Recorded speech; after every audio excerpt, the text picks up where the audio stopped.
It's a somber day in our city. At approximately 3:30 this morning, the Winston-Salem Police Department responded to 257 Water Lily Circle in reference to a reported shooting. Upon arrival, officers located 2 adult males and 1 juvenile female deceased from apparent gunshot wounds. At this time, the investigation indicates that one of the adult males shot and killed the 2 victims prior to killing himself with a self-inflicted gunshot wound. After further investigation, it was determined that the suspect was the father of the 2 additional deceased individuals. The reporting party was the mother of the 2 deceased individuals. The father was identified as David Lee Housden, a 55-year-old male. The 2 victims were identified as 20-year-old Alexander David Housden and 16-year-old Kaylee Nicole Housden. Kaylee Housden was a student at Atkins High School, and Alexander Housden was a current student at Winston-Salem State University. Next of kin has been notified. This is the 43rd and 44th homicide of 2023 compared to 33 at the same time last year. Our heartfelt condolences go out to the family and loved ones of the family involved in this incident. We ask that you please respect the family's privacy at this time. Due to this being our second murder-suicide incident this year, resulting in the death of 7 lives being lost, we've asked our mental health partners to speak further on resources available in our community. I will now welcome Andy Hagler up to the podium from the Mental Health Association.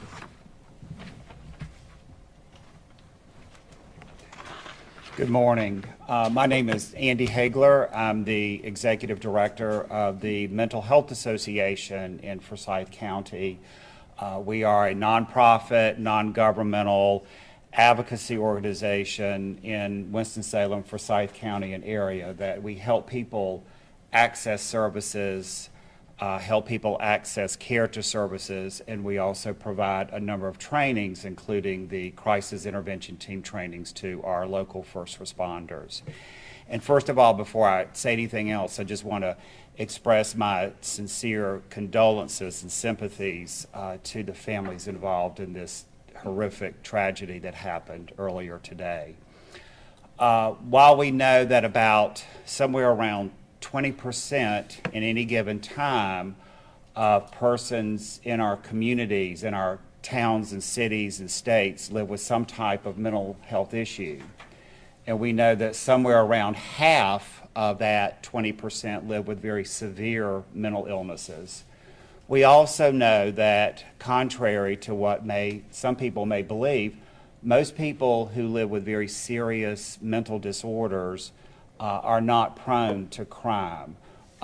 There's no propensity to violence or crime. However, we also know that somewhere around 4% of those who live with serious mental health issues, which is about the same percentage as the general population, sometimes may have that propensity or whatever for crime, again, due to untreated, undiagnosed mental health issues, perhaps maybe due to substance use issues, to past trauma from the individual, and to domestic abuse, domestic violence, and to oftentimes a lot of trauma. And so unfortunately, and very sadly, these things do happen. However, we as a community organization really try to work to help people access services, and we're very fortunate here in Winston-Salem, Forsyth County, to have an array of services available for individuals, whether they are uninsured or whether they have insurance. We have free services available in the community, as well as oftentimes just family support services. Because we also know that sometimes persons with mental illness and severe mental illness may not want to seek care. And so again, where we encourage families to go out and seek support. And so we have organizations like our local National Alliance on Mental Illness that provides an array of family support services. But we also have a lot of nonprofits in the area, such as Family Services, CareNet Counseling, who provide low-cost treatment and services, as well as Daymark Recovery Services, Monarch Behavioral Health, and a lot of agencies that can serve those who are uninsured or have very, very limited resources. So again, my heartfelt condolences to those involved. And I ask that the community please contact us, search our website. We are here for everybody in the community, and it's far important that we help people get the care and access to services that they need to work to prevent this and other tragedies in our community. Thank you.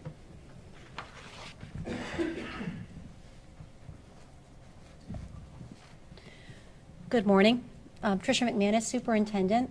My heartfelt condolences also go out to the family.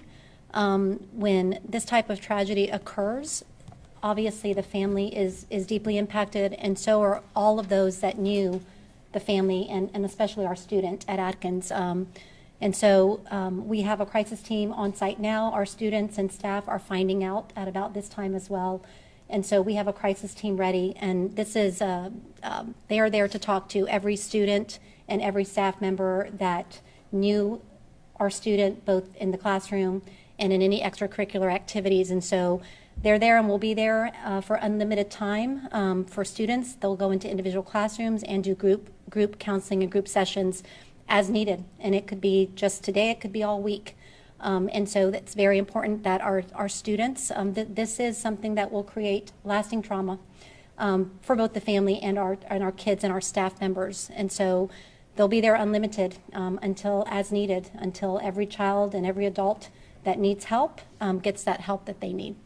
So again, deeply sorry. This is a terrible tragedy that will impact many, many people. So thank you.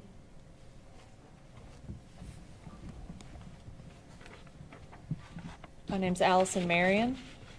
I am a sergeant currently assigned to the agency's Victim Assistance Unit.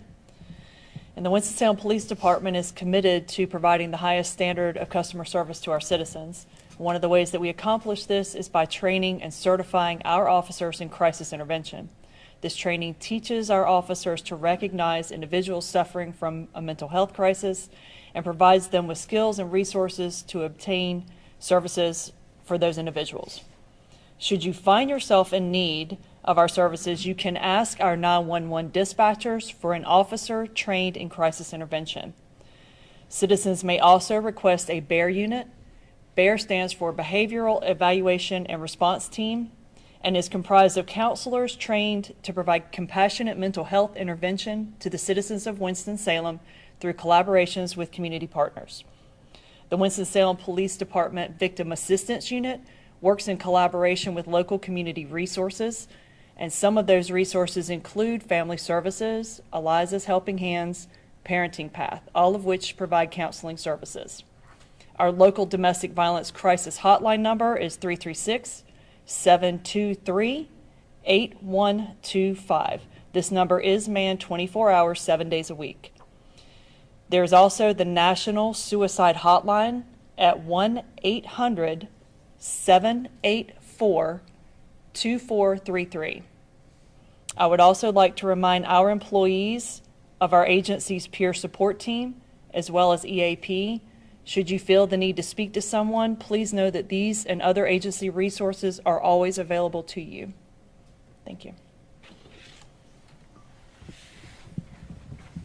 That concludes our press conference. If you have any specific questions related to mental health resources, please ask now. I was just going to ask, it's not kind of with the investigation, were there any calls for service to that address prior to this incident? We don't have that information right now. Yep, so we'd have to look into that. Are we able to get the spelling of the names for the individuals involved? Mm-hmm. The last name is Housden,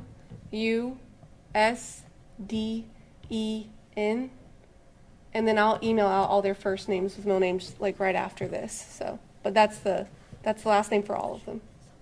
And are we able to share any details about if they had a relationship or how all the individuals involved knew each other?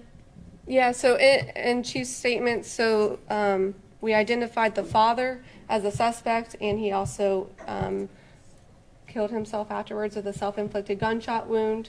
So he was the suspect and killed the two, daughter and son in this incident. Yep. Yeah. I have a question for Dr. McManus. Is there any message you would say to your staff and students? I know it's been a difficult time for y'all with, you know, the Parkland student dying from the school bus and now this.